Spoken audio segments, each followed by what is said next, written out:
In this episode, I'll show you how we made this little shack for a little privacy when we're using our portable toilet.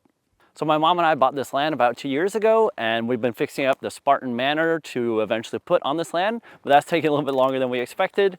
So in the meantime, we wanted some way to be able to use the bathroom and not just go into the woods. And this will make it a little bit more comfortable out here while we're coming out to enjoy the land and the view until we have a house or a trailer out here. My first plan had been to build a nice bathroom with a composting toilet in it, but those have to be permitted by the county, and they said they haven't issued one in 20 years. And by the time you pay the fees and you need a licensed composting toilet installer, and there's only 2 brands they allow, it ends up costing thousands of dollars. So it just wasn't worth it.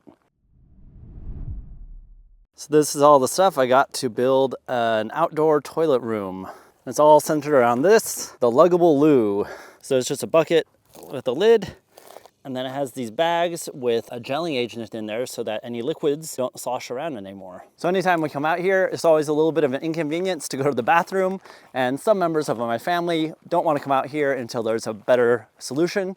And so that's why we're building this now. So I thought for maximum privacy, it might be nice to just build it down there, and it's not gonna be stuck in the ground, so we can always move it later if we need to. So I've been imagining kind of a square spiral that you walk into, so there wouldn't be a door, and the toilet would be at the center. So I think the next thing is to just mock it up and see if the dimensions work well. And these are just some 2x2 pieces of wood that were like $3 each. Okay, so let's say the toilet is going that way. Mock it up a bit. So this first wall were 3 feet. Yeah, that'd be right there. Boom. And then if this were 3 feet, seems very small. Yeah, 5. 5 like that.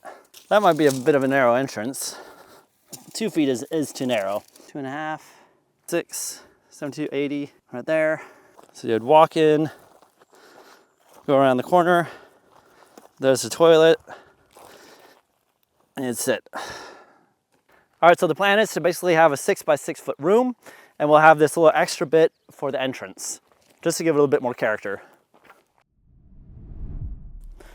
Let's start off cutting this one to 3 feet. So that's gonna go like that. 6 feet, 1.5, right there, 73.5.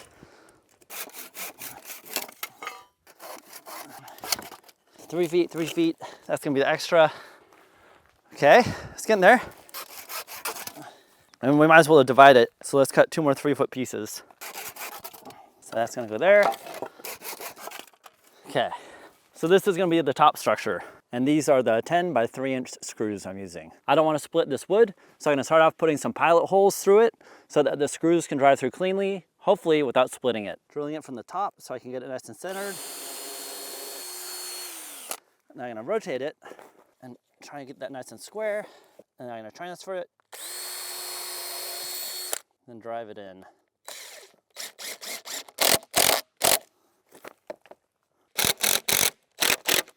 Okay, 6 feet, 3 feet is the middle. So we want this to be 3 feet.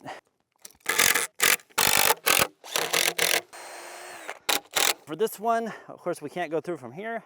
So we're gonna go through at an angle like that and catch it there. Try to estimate that from here.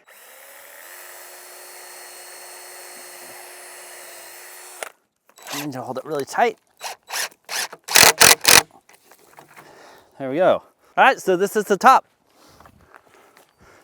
We got that together. Now we'll do the base, and then we'll be able to put the vertical posts. So the base is gonna be almost the same, except of course it's not gonna have pieces right here. It's gonna be like that, like that, like that, and like that. Well, let's start cutting.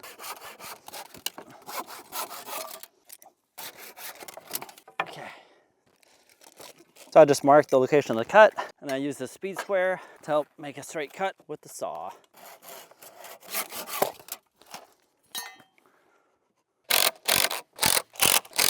So that's the bottom part assembled. All right, so this reed wall is about 71 inches tall. So I think we'll make this structure about 70 inches tall. And so these 2 pieces together are 3 inches. So that means we need to cut these to 67 inches tall. So 67 inches right here. I'm gonna mark it with a blade.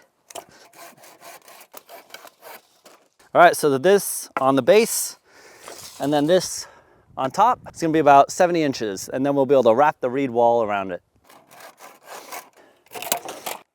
All right, that's the 9 posts. I could drill all the pilot holes into the bottom and the top pieces to then attach to the posts, but then screwing them in is gonna be kind of tricky. So what I think I'm gonna do is drill the pilot holes, and then I think I'm gonna lean the top against the truck, and then we'll start securing the posts that way. Let's see how it goes. So I'm gonna get a 45-degree angle on there. I'm gonna pivot it there on the corner and line up that side so it's 45 is there. So if I cut that, that should be a nice 45-degree angle. And so on this side, pivot again until it's 45 lined up with the other side. And now the trick is to cut that straight. So let's see how I do. And I can see if I'm cutting straight as long as I'm cutting right down the edge of that. So then this can end up being one of our supports to help make sure that this thing doesn't rack and fall apart. So this is a lot of fun cutting this out here just with this handsaw and kind of eyeballing it.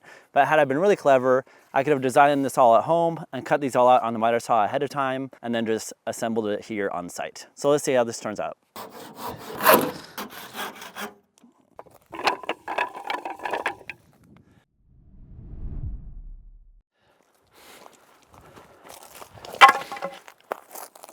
Now I'm gonna start attaching these to the top.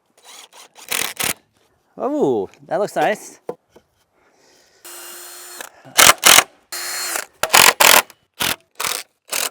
This bottom piece is not as solid as the top piece because it has this big gap here. And so I've already secured one end of another board here so that can help make it a little bit more solid before we tilt it up and secure some of the vertical posts. So I know this gap needs to be 3 feet between here and here. I'm gonna move it until it lines up. That's 3 feet right there. So I'm gonna secure it right here, just temporarily. See, that's at least more stable now.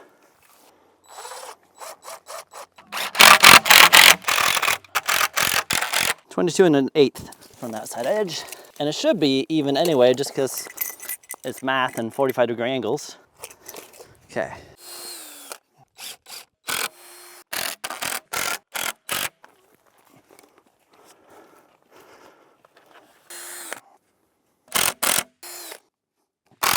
So our little building is coming right along. We might carry it down the hill next. Ready? Yeah. Okay. Got some of this garden training wire to attach the reed fence to our structure. This part is pretty easy, especially with 2 people. Just roll it out and wrap it around the structure.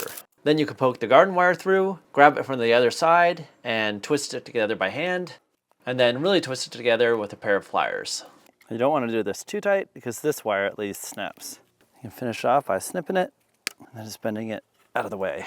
And we usually put about 4 of these per vertical post. Because I knew this reed wall wouldn't be the best privacy, I had to get some of this plastic foliage. It's not the biggest piece, but the idea was to go like that. I think that would be enough privacy, and your head would stick out, but that doesn't matter. So this fake foliage adds a lot more screen than just that reed does. And we probably want it on this wall and this wall as well. So unfortunately, because this reed wall falls just a little bit short, it doesn't actually reach the end of this wall here to help hide the toilet. So I'm just gonna cut off some of our hallway here. And now we should have plenty of this to wrap around. Yes. And then in some of these corners, I'm just gonna have to snip some of these reeds so that they don't run into the board up here. So cut those a little bit shorter. There we go, and that wraps just fine. I picked up a sheet of this corrugated clear roofing material, and we'll put a little section over the toilet of that structure. But first I need to figure out how to cut it in half. Putting them like this. So I cut a little 1-foot piece and transfer that angle onto it and then cut that angle out of it. And now I'm gonna figure out where I can put this roofing material on there. And I have these spaced at 39, just like it is on the bathroom. It's about 3 inches from that one, and it's about 3 inches from that one. So 3 inches in from each side, I'll have the pieces. I'm gonna mark the screw holes. So 3 3/4. Yeah, 3 3/4 to get to the middle of that. 3 3/4. 3 3/4. I got these self-drilling screws with a little rubber washer, so it's still waterproof. And using a driver, I put one into pretty much every valley of the corrugated roofing. On this side, I want to get these screwed into this first, so I can put the screws in from the top. So first I drilled some pilot holes so the wood won't split, and then connected them with the wood screws. All right, there's our little roof panel. Let's put this roof up here. Whoop. Those were supposed to be on there. Now I'm gonna screw these legs into this structure. Since this part is a little further this way than I anticipated, I'm just gonna cut 2 little pieces of wood like that, and it'll support it fine just like that.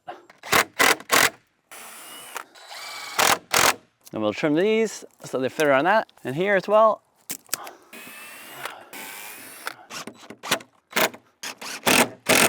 Just 2 screws left, perfect amount. I'm really happy with how this turned out, especially considering it was pretty improvised. And I'm really thinking this is gonna make it a lot more comfortable for my family to come out here and enjoy this land until we have a house built. So I hope this video has been helpful for you. And if you like videos like this, you might like this one here. I'm also fighting this Scotch broom anywhere I find it. Even our septic surveyor was pulling it out on this property.